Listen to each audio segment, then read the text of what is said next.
Good day, everybody. I've had a couple of requests to do a review on this game, and it is called Five Crowns. This is a game that is still available. You can typically get it at a bookstore or a department store somewhere. But anyway, I'm going to just go ahead and show you the cards real quick, and we'll talk about the game. This is your typical card game, but it has an extra suit. As you can see, it has stars. It also has the spades, the diamonds, the clubs, and the hearts, and it also has some jokers in here as well. This game is basically a gin rummy variant, and what you're going to be doing is you're going to be trying to make your hand into what are called books and runs, and then what you're going to try to do is once you can get your hand completely full of what are called books and runs, you're going to lay them all down on the table and then lay down your discard. So let me go ahead and show you what those are. A book basically consists of 3 or more cards that are of the same number, and they can be a different suit. You can also play a joker along with them like I have over here. A run will consist of cards that are numerically going up as so, and they are the same suit. And again, they can be as many of these cards as you can. So it doesn't have to just be 3 of a kind or 3 in a row. It can be 4 or 5. And also, you can play as many jokers or wild cards as you want, and they can be adjacent to each other. Now, when you play the game, you're going to be starting your hand off with 3 cards, and each additional round you go, you're going to add a card to the deal, up to 13 cards. And however many cards you deal out, that number will also be a wild.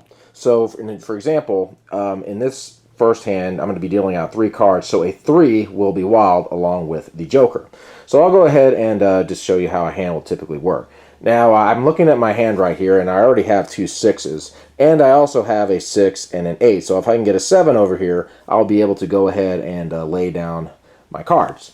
So I'm going to go ahead and draw, and right now I have a 9. So what I'm going to do is I'm going to go ahead and discard the 9, and then it goes back to my opponent.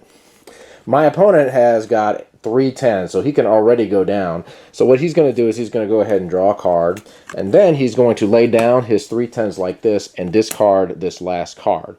So now he has went ahead and he has gone down. So now I'm going to get one last turn to see what I can do. So hopefully I can do something. I ended up getting a 4, so unfortunately I can't lay down any books, but I am allowed to lay down a discard, and so then I will go ahead and count these points against me. So right now I have 16 points over here, and my opponent has 0. And so that's basically how a hand will go. I'll go ahead and do one more hand with more cards. Okay, so now for this example, I've dealt out 7 cards to each player, and now 7s are going to be wild along with the jokers. So I'm going to go ahead and look at my hand here, and I have a couple of kings, which is good. I have a 6 and a 7, which could make a run if I can do it. And I also have a pair of 8s. So now I'm going to go ahead and look here, and I can either pick up this card or this one. So I'm going to go ahead and pick up a card from here, and I have drawn a 6. So now I have 2 6s over here, and the 7 is wild, so I actually have a 3 of a kind that I can already lay down. So what I'm going to go ahead and do is I'm going to discard this queen over here. It goes now to my opponent. My opponent goes ahead and looks. He has a 7, and let's see what else he has. He has 2 10s over here, and he also has a 9.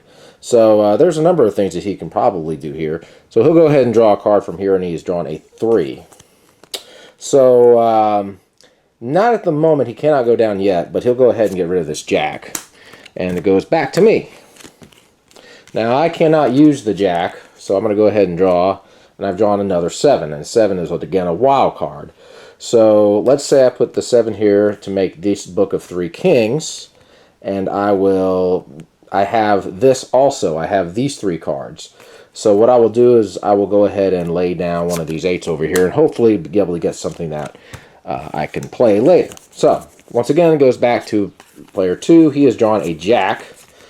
And right now, let's see what he's got. He's got a 9 and a 10. So he's got a few possibilities here. So he's going to continue to see if he can build on his hand. So he'll get rid of this 4 since the 4 is really a worthless card at this point. Okay, so play will basically keep going on like this, and now if you look at my hand, I can actually go down. I've got a book here of kings that I can use. I have these 6s here I can use, and with these 2 7s, this will make it wild. And then this 8 card, which is the last card, I will go ahead and play that. and I'll have gone down with these books and these runs. So now my opponent, once again, will get one more turn. Let's say he goes and he gets a 3. So he's going to try to see if he can build the best hand he can with what he has. It looks like the best hand I can do at this point is to get rid of these 3 10s over here. So I'll lay them down, and then I'll discard this jack. And this will leave my opponent 14, 17, 20 points. And that's basically how the game works. You're basically going to play, you'll start with 3 cards where the 3 is wild, and you go all the way up to the king, which is 13 cards, I believe, and then the king will be wild. And at the end of the game, whoever has the lowest amount of points is going to win.